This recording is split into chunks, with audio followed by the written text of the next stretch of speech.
लौरा के जाने के बाद एक दो दिन मैंने आराम से गुजारे कि परमा के अगवा का कोई मुनासिब तरीका नहीं सूझ रहा था। इस बार इरादा था कि उसे अगवा करते ही मुंबई छोड़ने की कोशिश करूंगा। गोया दो मसले एक साथ दरपेश थे, परमा को अगवा करना और उसे पाकिस्तान पहुंचाना। इंडिया में काफी वक्त गुजार लिया था, अब तो वतन की फजाएं सपना लगने लगी थीं। बिलाशुबा बाकी तकालीफ और मुश्किलात एक जानिब और वतन से दूरी दूसरी जानिब रखें तो अजियत के पलड़े को जुदाई और दूरी का दुख झुका देगा। रात गए अनजान नंबर से कॉल वसूल हुई। इंडिया का नंबर नहीं था। मुझे शक गुजरा कि वो लौरा की कॉल थी। मैंने मोहतात अंदाज में हेलो कहा। राजा, मैं बोल रही हूँ। लौरा की चहकती आवाज सुनकर मुझे अच्छा लगा था। मैं शाकी हुआ। बोला, हालांकि तुम्हें उसी दिन पहुंचते ही खैरियत का बताना चाहिए था। उसकी मुतरन्नम हंसी उभरी। बोली, तुमसे नाराज थी तभी कॉल न कर सकी। मैं शरारती लहजे में बोला, नाराज तो मुझे होना चाहिए कि डेट का वादा ईफा किए बगैर तुम भाग गई। वो संजीदा हुई। राजा, माजरत चाहती हूँ, तुम्हारी तवक्कुआत पर पूरा न उतर सकी। अच्छी तरह जानती हूँ तुम्हें मेरी जरूरत थी, मगर मेरी सहूलत और आराम को अपनी जरूरत पर तरजीह देते हुए तुमने न सिर्फ मुझे जाने की इजाजत दी बल्कि ऐसा ड्रामा किया कि गोया मेरा जाना तुम्हारे लिए ज्यादा मुफीद है। हालांकि मैंने कता कलामी करते हुए मौजू तब्दील करना चाहा और कहा, बकवास की बजाय कोई काम की बात करो। वो गुलूगीर हुई। बकवास तुम करते हो, मैं नहीं। मुझे वो पल अच्छी तरह याद हैं जब एक दरिंदे की वहशत के बाद मैं मौत को गले लगाने का सोच रही थी, मगर तुमने न सिर्फ मुझे संभाला बल्कि कैद से निकलने का भी हल ढूंढ लिया। और जब मुझे गोली लगी तो किसी महबूबा की तरह गले से लगाए भागते रहे। हालांकि मेरी वजह से तुम पकड़े जा सकते थे। तब मुझे अपनी मौत का यकीन हो गया था, लेकिन तुम मुझे मौत के फरिश्ते से छीन लाए। मेरी तीमारदारी की वो रकम जो तुम अपने मिशन की जरूरियात पर खर्च कर सकते थे, मेरी आसाइश पर खर्च करते रहे। फिर मुझे हवस परस्त टोले से बचाने पहुंच गए। तुम न आते तो जाने वो मेरे साथ क्या करते। सोचा था शायद तुम्हारी भी उस खबीस की दौलत पर नजर है, मगर वो रकम भी तुमने मेरे मुंह पर दे मारी। मेरी बकवास, नाज नखरे और मूड बर्दाश्त करते रहे। तुम बहुत अच्छे हो राजा, बहुत ज्यादा। शुरू में मैं हैरान होती थी कि तुमने दो लड़कियों से कैसे शादी की। हालांकि तुम्हारी सूरत ऐसी अनोखी भी नहीं है कि दो बीवियों के साथ जैनी जैसी लड़की भी तुम्हें चाहिए, मगर करीब रहकर महसूस हुआ कि तुम कितना ख्याल रखने वाले, औरत को अहमियत देने वाले, तवज्जो और इज्जत देने वाले हो। कसम से बहुत याद आओगे। 2 दिन नदामत की वजह से फोन न कर सकी। अगर समझते हो मैं जानती नहीं कि तुम्हें मेरी जरूरत थी, तो यकीनन तुम्हारी खुशफहमी हद से ज्यादा बड़ी हुई है। तुम्हारे बचकाना दलाइल मुझे तब धोखा दे सकते थे कि तुम्हारी फितरत से अनजान होती। अब तो तुम्हारी रग रग से वाकिफ हूँ। अपने बारे अंदाजा लगाने में शायद गलती कर जाऊं, तुम्हारे बारे में गलती का इम्कान नहीं। मैंने उसे जज्बाती कैफियत से निकालने की कोशिश की। सच बताओ तो कितनी बोतलें चढ़ाई हैं? वो फीके लहजे में बोली, तुम जानते हो मैं ज्यादा नहीं पीती। मैंने कहा, वतन पहुंचने की खुशी में शायद हिसाब न रखा जा सका हो। वो बोली, खफा तो नहीं हो? वो उसी मौजू को चिमटी रही। मैंने उसे तसल्ली दी, पागल न बनो, हकीकत में तुम्हारी जरूरत नहीं थी। अब किसी को कत्ल तो करना नहीं था कि जरूरत होती, और फिर परी के हुसूल के बाद मेरे पास इतना वक्त न होता कि तुम्हें वापस भिजवाने के बखेड़े में पड़ सकता। शायद तुम्हें मालूम न हो, मगर तुम्हारे पीछे काफी लोग पड़े हुए थे और मैं परी पर कब्जा जमाते ही 1 मिनट जाया करने के हक में नहीं हूँ। इसलिए ये ख्याल जहन में ही न लाओ कि अपनी जरूरत को तुम्हारी सहूलत की वजह से नजरअंदाज कर दिया। वो हंसते हुए बोली, फितरत कभी तब्दील नहीं होती। मैं बेजारी से बोला, कोई और मौजू है या कॉल बंद कर दूं? वो शरारती अंदाज में बोली, गोया चाहते हो सिर्फ परी की बातें करूं?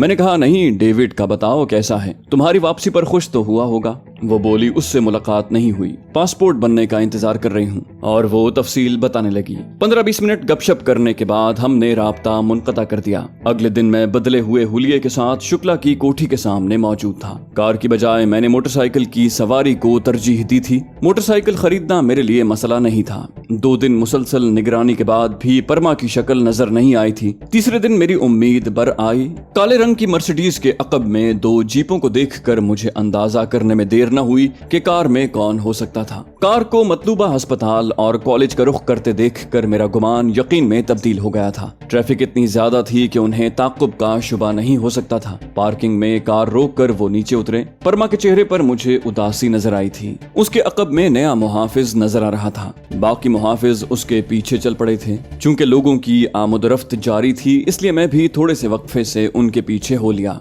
परमा के मुहाफिजों को देखकर मेरी ये गलत फहमी तो दूर हो गई थी कि शुक्ला के बाद उसकी अहमियत में कोई कमी नहीं आई थी। कॉलेज में उसके हमरा 2 मुहाफिज गए थे, बाकी मुहाफिज कैंटीन में चले गए थे। उनकी रोजमर्रा में बस यही तब्दीली आई थी कि अब कॉलेज में परमा के साथ 2 मुहाफिज जाने लगे थे। उसकी वापसी तक का वक्त मैंने वहीं दाएं बाएं घूमकर गुजारा और फिर उसे घर तक छोड़कर मैं अपने ठिकाने पर लौट आया। आज के लिए इतना काफी था। मैं जल्दबाजी में कोई ऐसी गलती नहीं करना चाहता था कि उन्हें मालूम होता कि मैं परमा को अगवा करना चाहता हूँ। पहले वाला अगवा उनके नजदीक शुक्ला की दुश्मनी की वजह से हुआ था और फिर परमा का ड्रामाई फरार उसकी मजीद तायद करता था। शाम के खाने पर बैठने लगा था कि मोबाइल फोन बजा। स्क्रीन पर प्रीतो भाभी का नाम देखकर मैंने कॉल वसूल की। दूसरी जानिब विश्वास सिंह था। बगैर किसी तमहीद के बोला, एक जरूरी बात करना थी, मेरे पास आओगे या मैं आ जाऊं? मैंने फौरन फैसला किया, मैं मुंतजिर हूँ। वो बोला, तुम्हारी भाभी ने साग बनाया है, मकई की रोटी, ताज़ा मक्खन और लस्सी, तो क्या ख्याल है? मैंने कहा, अभी खाना ही खाने लगा था और अगर इसके बाद तुम्हारी कॉल आई होती तो इस इस्तफसार पर तुम्हें बहुत गालियां पड़ने वाली थीं। अब बच गए हो। और बहनों के हाथ का बना खाना तो किस्मत वालों के नसीब में लिखा होता है। जोरदार कहकहा लगाकर उसने राब्ता मुनक़ता कर दिया था। मैंने बावर्ची को खाना ले जाने का इशारा किया और उसकी हैरानी भरी सवालिया नजरों को देख कर कहा, विश्वास सिंह घर से खाना बनवा कर ला रहा है। वो इस बात में सर हिलाते हुए बर्तन समेटने लगा। विश्वास सिंह के लिए थोड़ा इंतजार करना पड़ा था, लेकिन साग वाकई कमाल का बना था और फिर देसी मक्खन, मकई की रोटी और लस्सी ने लुत्फ दुबाला कर दिया था। मैं पेट पर हाथ फेरते हुए बोला, मेरा ख्याल है चहलकदमी करते हुए गपशप मुनासिब रहेगी। विश्वास सिंह इस बात में सर हिलाते हुए उठ गया। 2-3 रस्मी बातों के बाद वो मतलब की बात पर आया। बोला, कोई लंबे फासले से एक बंदा मरवाने का तमन्नाई है और इस मकसद को 10-15 लाख खर्च कर सकता है। मैंने कहा, दिन के 12 भी नहीं बजे कि मुझे लगे कि तुम्हारा दिमाग जगह पर नहीं है। मैंने सिखों के बारे में मशहूर मकूला कि 12 बजे उनका दिमाग काम नहीं करता जेर बहस लाया। मैंने कहा, मैं तुम्हें किराए का कातिल लगता हूँ। मैंने अपनी खफगी नहीं छुपाई थी। विश्वास सिंह ने सफाई दी। बोला, तुम तक पेशकश पहुंचाई है जिगर, तरगीब नहीं दी। मैं बेजारी से बोला, मैं ऐसी पेशकश पर थूकना भी पसंद नहीं करता। वो मुतबस्सम हुआ, पूछोगे नहीं पेशकश करने वाला कौन है? मैंने कहा, भाड़ में जाए, अब कोई और मौजू छेड़ो। वो बोला, शुक्ला से तुम्हारी क्या दुश्मनी थी? मुझे लगा उसने मौजू तब्दील कर दिया है। मैं नफरत से बोला, शुक्ला इंसान के रूप में वो दरिंदा था जिसने वादी कश्मीर के मुसलमानों पर बहुत जुल्म ढाए। ऐसे आदमी की तो नस्ल मिटा देनी चाहिए। विश्वास सिंह ने कहा, बस जो ख्वाहिश तुम्हारे दिल में है उसी को कोई अमली शक्ल में ढालना चाहता है। मैंने हैरान होते हुए वजाहत चाही, समझा नहीं। वो हंसा। बोला, शुक्ला की नस्ल को मिटाने का मुफ्त में मौका मिल रहा है, बल्कि मुआवजा भी मिलेगा। मैं दिलचस्पी लेने पर मजबूर हुआ। शुक्ला का कौन दुश्मन पैदा हो गया है? वो बोला, ये तो मालूम नहीं, बस इतना मालूम है कि कोई शुक्ला की नवासी परमा के कत्ल का ख्वाह है और शायद उसके मुहाफिजों की वजह से स्नाइपर की जरूरत पेश आ रही है। मैं शिश्तर रह गया। क्या? तुम्हें किसने बताया? वो बोला, राजपूत दादा तुमसे मिलना चाहता है। उसे लगा धर्मू दादा मुलाकात का बंदोबस्त कर लेगा। धर्मू दादा ने उसे मेरा नंबर दिया। मैंने तुम्हारे बारे में लाइल्मी जाहिर की, अलबत्ता तुम तक राजपूत की बात पहुंचाने की हामी भर ली। तब उसने राजदारी रखने की ताकीद के साथ सिर्फ इतना बताया कि जो मैं उगल चुका हूँ। मजीद तफसीलात राजपूत खुद बताएगा। मेरा दिमाग फौरन जोड़ तोड़ में मसरूफ हो गया। राजपूत दादा को मिलना जरूरी हो गया था। आया परमा का दुश्मन कौन हो सकता था? और राजपूत दादा के लिए परमा को ठिकाने लगाना कौन सा मुश्किल था कि एक स्नाइपर की जरूरत पेश आ गई थी। मुझे ये परमा की हलाकत से ज्यादा अपने गिर्द बुना जाने वाला जाल लग रहा था, लेकिन ये सच होता तो मेरे इनकार पर राजपूत कोई और कदम भी उठा सकता था और मैं नहीं चाहता था कि परमा को कोई ठेस पहुंचे। अचानक याद आने पर मैं मुस्तफसिर हुआ। शुक्ला की नवासी के बारे में तुम्हें मैंने जो कुछ बताया था वो तो राजपूत के सामने नहीं उगला, क्योंकि मैंने उसे परमा के बारे में इजमालन बताया था कि उसे उसके वालिद तक पहुंचाना चाहता हूँ। वो फखरिया लहजे में बोला, विश्वास सिंह की छाती दोस्तों के राजों का कब्रिस्तान है। मैंने अंदेशा जाहिर किया, तुम्हें यकीन है कि वो मुझे फांसने का ख्वाहिशमंद नहीं है? वो बोला, यकीन मुझे इसका भी नहीं है कि आया प्रीतो की कोख में मेरा बच्चा है या किसी और का। मैंने कहा, वो तुम्हारा जाती मसला है और यहाँ मेरी जान जा सकती है। वो एतमाद से बोला, ऐसा कुछ भी नहीं होगा। मुलाकात का मकाम मेरे आदमियों की नजर में होगा। राजपूत को अकेला आना पड़ेगा और उसकी आमद के बाद जब हमें यकीन हो जाएगा कि खतरे की कोई बात नहीं, तब तुम्हें उस तक पहुंचा दिया जाएगा। मैंने रजामंदी जाहिर की, तो मुलाकात करवा दो। वो बोला, जरूर, अलबत्ता ये फांस निकाल दो कि तुमने मुझे उस लड़की के बारे में कोई और कहानी कहानी सुनाई थी और बाद में उसे आजाद कर दिया। ये सवाल उसे बहुत पहले पूछना चाहिए था। न जाने इतने दिन सब्र कैसे किए रखा। ये भी मुमकिन है वो मेरे अंदरूनी मामलात में मुखिल नहीं होना चाहता था और अब परमा का तस्करा हुआ तो वो अपने इश्तियाक को न दबा सका। मैंने वजाहत की, छोड़ा नहीं, वो भाग गई थी और अब यहाँ उस लड़की के इग़वा की खातिर ही रुका हुआ हूँ और इस बारे में सिर्फ तुम्हें पता है। मैं राजपूत से मिलकर उसके कत्ल की वजूहात जानने की कोशिश करता हूँ क्योंकि मेरे इनकार पर वो किसी और से भी राब्ता कर सकते हैं। दुनिया में मैं अकेला स्नाइपर नहीं हूँ, जबकि मैं उस लड़की को खराश भी नहीं लगने दे सकता। विश्वास सिंह ने समझ जाने का इंदिया देते हुए कहा, कल दोपहर को तैयार रहना। उसके बाद हम थोड़ी देर फजूल गप्पे हाँकते रहे और फिर विश्वास सिंह इजाजत लेकर रुखसत हो गया। राजपूत से मुलाकात को मुझे घंटे भर का सफर करना पड़ा। मैं विश्वास सिंह के आदमी के हमरा जीप पर रवाना हुआ था। विश्वास सिंह की तरफ से सब अच्छा का इशारा मिलते ही मैं एक गांव के मज़ाफात में मौजूद छोटे से मकान पर पहुंचा। धर्मू दादा के कारिंदों ने दूर से उस मकान पर नजर रखी हुई थी। कोई मशकूक हरकत नजर आते ही उन्होंने मुझे आगाह करना था। मकान में दाखिल होने से पहले मैंने अपने मोबाइल फोन की ऑडियो रिकॉर्डिंग चालू कर दी। राजपूत दादा एक चारपाई पर फैल कर बैठा हुआ था। मुझे देखते ही उसके चेहरे पर हल्की सी उलझन नमूदार हुई क्योंकि मैं मेकअप में था, लेकिन जो ही उसे मुखातिब किया वो मुस्कुराता हुआ उठा और मुआनके को बाजू फैला दिए। रस्मी कलिमात की अदायगी के बाद हम आमने सामने बैठ गए। वो फौरन मुद्दे की बात पर आया। बोला, विश्वास सिंह आपको मुलाकात की गर्ज व गायत से तो मुत्तला कर चुका होगा। मैं इत्मीनान से बोला, मगर मैं सब कुछ आपसे सुनना चाहता हूँ। उसने फौरन पेशकश की, शुक्ला की नवासी परमा को निशाना बनाना है, 10 लाख काम से पहले और 5 लाख काम की तकमील पर। मैंने बेताबी से पूछा, उसे कौन मरवाना चाहता है और क्यों? वो बोला, आम खाओ, पेड़ गिनने से कुछ हासिल ना होगा। यूं भी अपने दुश्मन की नस्ल को खत्म करने का मौका हाथ से जाने नहीं देना चाहिए। मैंने हैरानी जाहिर की, आपको किसने कहा शुक्ला मेरा दुश्मन है? वो मुतबस्सम हुआ, बोला, ज़ेर ज़मीन हल्के का बच्चा बच्चा जानता है कि शुक्ला के गले में गोली उतारने वाला कौन है। मैंने कहा, मैं सिर्फ लौरा की वजह से उसका मुखालिफ था। लौरा अपना बदला लेकर चली गई है, अब मुझे शुक्ला के खानदान से दुश्मनी पालने की क्या जरूरत? वो मानी खेज लहजे में बोला, किसी को गोली मारने को 15 लाख की रकम आपकी नजर में कम है। मैंने चाबुक दस्ती से अपना पत्ता फेंका। मैंने कहा, मुझे तो लगता है 15 लाख का चारा मुझे गिरफ्तार करने को फेंका जा रहा है और आप जानबूझकर या नादानिस्तगी में उनके आलायकार बन गए हैं। वो खुलूस से बोला, मैं आपको मोहसिन समझता हूँ, एहसान न भी चुका सका, धोखा नहीं दूंगा। मैंने कहा, मेरे दिमाग में चंद शुबहात हैं, अगर जवाब देकर मुतमईन कर सकते हो तो हामी भर लूंगा कि 15 लाख की खती रकम छोड़ना वाकई नादानी होगी, मगर अपनी जान का खतरा हो तब 15 लाख क्या 15 करोड़ की भी अहमियत बाकी नहीं रहती। वो जल्दी से बोला, मैं भगवान की सौगंध खाकर यकीन दिलाता हूँ कि आपको फांसने का कोई इरादा नहीं है। मैंने कहा, ये शैतान का रास्ता है दोस्त, यहाँ भगवान का जिक्र रहने दो। हम एक बेगुनाह के कत्ल का सौदा कर रहे हैं और इसमें भगवान की मंशा शामिल नहीं है तो उसके नाम की कसम की क्या अहमियत होगी? वो बोला, आपको कैसे यकीन आएगा? वो आहिस्ता आहिस्ता मेरे ढप पर आ रहा था। मैं इत्मीनान से बोला, हकीकत जानकर राजकुमारी परमा का दुश्मन कौन है, उसे कत्ल करने की वजह क्या है और उसे कत्ल करने को मेरा इंतखाब क्यों किया जा रहा है? क्योंकि मुंबई का ताकतवर दादा अगर एक लड़की के चंद मुहाफिजों से डर कर स्नाइपर के बंदोबस्त में मसरूफ हो जाएगा तो अजीब लगेगा। उसने मेरे सर पर बम फोड़ा। विघ्नेश शुक्ला अपनी भांजी को कत्ल करवाना चाहता है। मैं हकीकत में उछल पड़ा। क्या? वो गहरा सांस लेते हुए बोला, दौलत बहुत बुरी चीज है दोस्त, और ये ऐसी नहूसत है कि जितना इसमें इजाफा होता जाता है हवस बढ़ती जाती है। शुक्ला ने अपनी दौलत और जायदाद का 2/3 अपनी नवासी के नाम लिखा है और ये विघ्नेश से हजम नहीं हो रहा।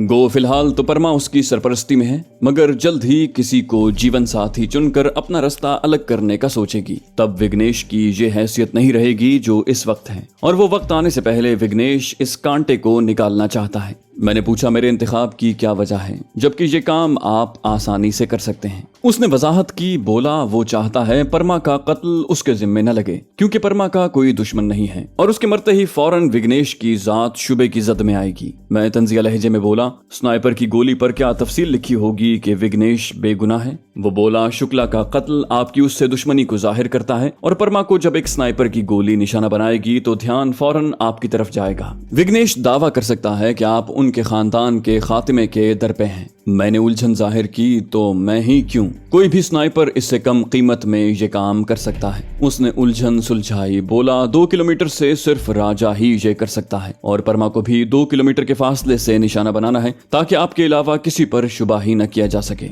मैंने और शुबा उठाया, पिछले दिनों हमने परमा का अगवा किया था और अपना काम निकलवा कर छोड़ दिया। अगर हम चाहते तभी उसे कत्ल कर सकते थे, क्या अब ये सवाल नहीं उठेगा? उसने शुबे का कला कमा किया, बोला परमा के अगवा के बारे में चंद करीबी लोगों के अलावा कोई वाकिफ नहीं। क्या आपने टीवी पर कोई ऐसी खबर सुनी थी? मैंने अगला नुक्ता उठाया, शुक्ला और परमा के कत्ल के बाद खानदान के बाकी अफराद पर हमला न करना किस खाते में जाएगा? उसने इत्मीनान भरे अंदाज में इंकिशाफ किया, बोला क्योंकि परमा के कत्ल के बाद आप मारे जाएंगे। मैं तंजिया लहजे में बोला, माशाल्लाह, अच्छी बात है कि मैं अपने कत्ल के मंसूबे में बराबर का शरीक हूँ। वो बोला, कत्ल कोई और होगा जिसे आपकी पहचान दी जाएगी। जब चेहरा धमाके से उड़ जाए तो बाकी जिस्म की शनाख्त चंद माहिरीन करते हैं और उन बेचारों तक जो खून पहुंचाया जाएगा वो आप ही का होगा। यूं 2 + 2 4 हो जाएंगे। मंसूबा हर लिहाज से मुकम्मल और जामे था। कोई झोल रखना, कमी या कजी बज़ाहिर नजर नहीं आ रही थी और जहां तक मेरा दिमाग काम करता था, मेरी जगह किसी दूसरे का कत्ल मुझे हौसला देने को बयान किया गया था, वरना लगता यही था कि परमा के फौरन बाद मेरा ही नंबर लगना था। मैंने अचानक पूछा, परमा की माँ का कत्ल भी शुक्ला ने आपसे करवाया था? उसे हैरत का झटका लगा। आपको कैसे मालूम कि शुक्ला ने बेटी का कत्ल करवाया था? मैं साफ गोई से बोला, ऐसी बातें छुपी नहीं रहती दोस्त, और सच पूछो तो मुझे ये बात लॉरा ब्राउन से मालूम हुई है। वो बोला, मैं मुंबई में रहता हूँ। पार्वती शुक्ला का कत्ल अंबाला से आगरा आते हुए हुआ था। अलबत्ता उसका कातिल जो शुक्ला का खास आदमी था, उसे शुक्ला ने मुंबई में छुपने की हिदायत की थी और उसके कत्ल पर मुझे मामूर किया था। उसे कत्ल करने से पहले मैंने फितरी तजस्सुस के तहत उससे वजह पूछ ली थी और जैसे ही उसे मालूम हुआ कि उसके कत्ल के पसे पर्दा शुक्ला है, तब गुस्से से बेकाबू होकर उसने सब कुछ उगल दिया था कि किस तरह उस शकीउल कल्ब ने बेटी को अपने शौहर से मोहब्बत करने की कड़ी सजा दी। गो बाद में उसे पशमानी ने घेर लिया था, तभी वो परमा से बेपनाह मोहब्बत करता था। अलबत्ता इस मोहब्बत में भी उसने डंडी जरूर मारी कि परमा बेचारी की माँ का कत्ल उसके बाप के खाते में डाल दिया, यूं उसे माँ के साथ बाप की शफकत से भी महरूम कर दिया। उसने गहरा सांस लिया, बोला, खैर ये गैर मुताल्लिक बात है, आप अपना फैसला सुनाएं। मैंने कहा, एक बेगुनाह लड़की के कत्ल पर आपका ज़मीर मुतमईन है। मैंने उसे जांचना चाहा। उसने संग दिली से फलसफा बघारा, बोला, शेर के शिकार को बकरे की बल्ली देने वाले शिकारी के मद्देनजर बकरे की जिंदगी नहीं अपना फायदा होता है। बिल्ली चूहे की फिक्र में पड़ जाए तो अपना पेट कैसे भरेगी? पैदल चलने वाले को कीड़े मकोड़ों को बचाने की फिक्र लाहक हो तो अपनी मंजिल खोटी करेगा। उसकी मिसालें परमा की जान लेने के मसले पर बिल्कुल मुंतबिक नहीं हो रही थीं,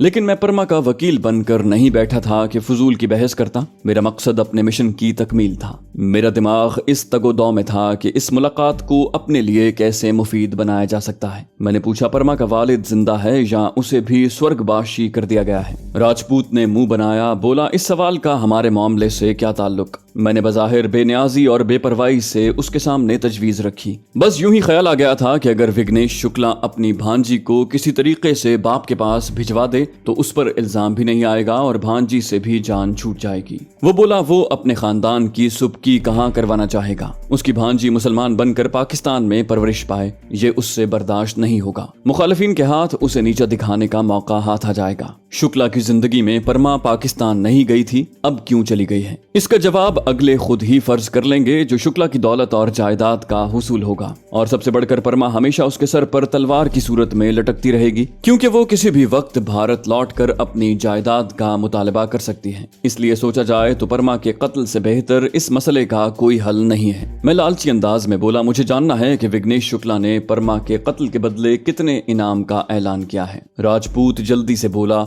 आपको 15 लाख कम लग रहा है तो 1-2 लाख का इजाफा भी किया जा सकता है। मैं हरीस बनकर बोला, मेरी यहाँ आमद का मकसद तो कोई और है, लेकिन आपकी पेशकश कुछ ज्यादा ही पुरकशिश और डगमगाने वाली है। मुझे 2 दिन सोचने का मौका दो, परसों शाम को यही मुलाकात होगी। वो बोला, मुझे नहीं लगता इसमें मशवरा लेने जैसा कुछ है, बल्कि मैं मुखलिसाना मशवरा देता हूँ कि अपनी सलाहियतों से फायदा उठाओ। 15 लाख कोई कम रकम नहीं होती। आपकी खातिर मैं 16-17 लाख कर देता हूँ। इतनी ज्यादा रकम सारी जिंदगी सरकार की नौकरी में नाक रगड़ कर हासिल नहीं कर सकोगे। मैंने इस बात में सर हिलाया, मैंने कब इख्तिलाफ किया है? वो बोला, फिर मशवरा चाहने और 1-2 दिन सोचने का क्या मतलब है? मैं लालची अंदाज में बोला, आपसे क्या पर्दा। सियाने कहते हैं सोचने की मोहलत तलब करना, मशवरा करने का झांसा देना और फौरन हामी न भरने से बंदा अपना भाव बढ़वा सकता है। क्या पता विघ्नेश शुक्ला मेरे सोचने का सुनकर मुआवजा दुगना कर दे। उसने मुंह बनाया, बोला, विघ्नेश शुक्ला इस पर भी बड़ी मुश्किल से राजी हुआ है। मैंने मासूमियत से उसे छेड़ा,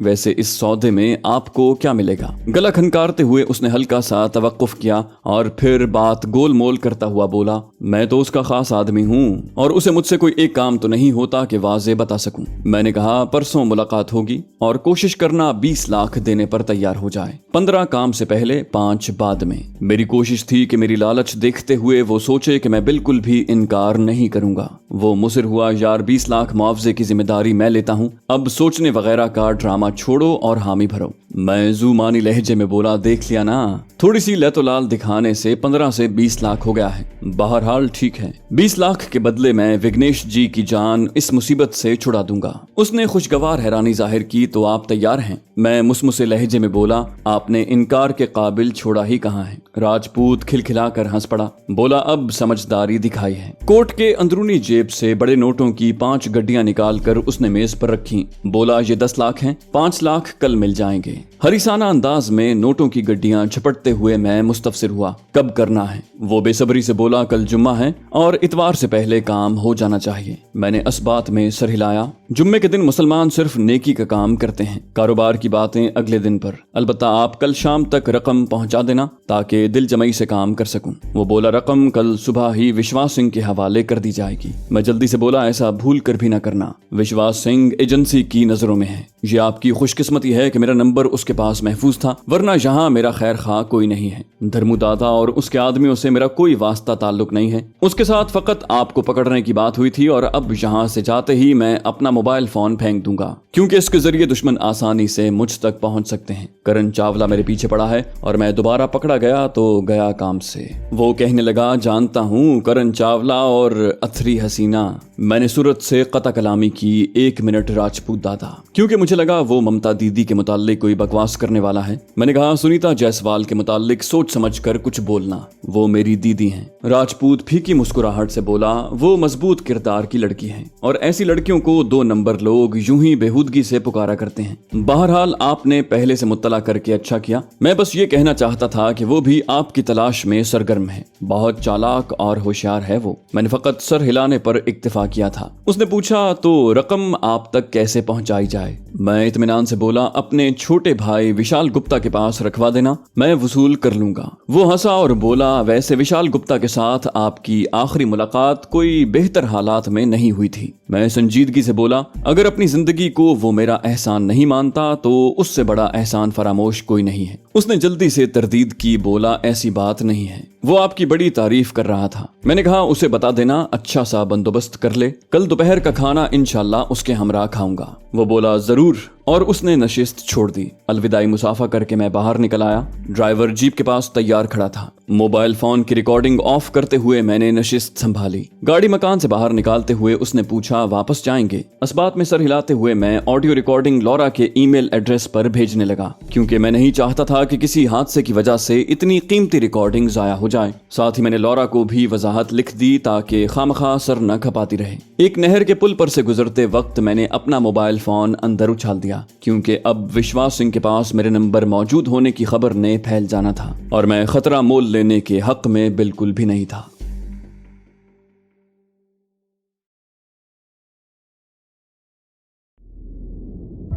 दोस्तों, उम्मीद करते हैं आपको हमारी वीडियो पसंद आई होगी। अगर आप इस्लामी और तारीखी शख्सियात पर मबनी कहानियां सुनना चाहते हैं तो हमारे दूसरे चैनल दास्तान को सब्सक्राइब कीजिए और कमेंट सेक्शन में हमें बताइए कि आप कौन सी तारीखी और इस्लामी कहानियां सुनना चाहते हैं। जाने से पहले वीडियो को लाइक कर दीजिए। इंशाल्लाह अगली किस्त में आपसे मुलाकात होगी। तब तक अल्लाह हाफिज।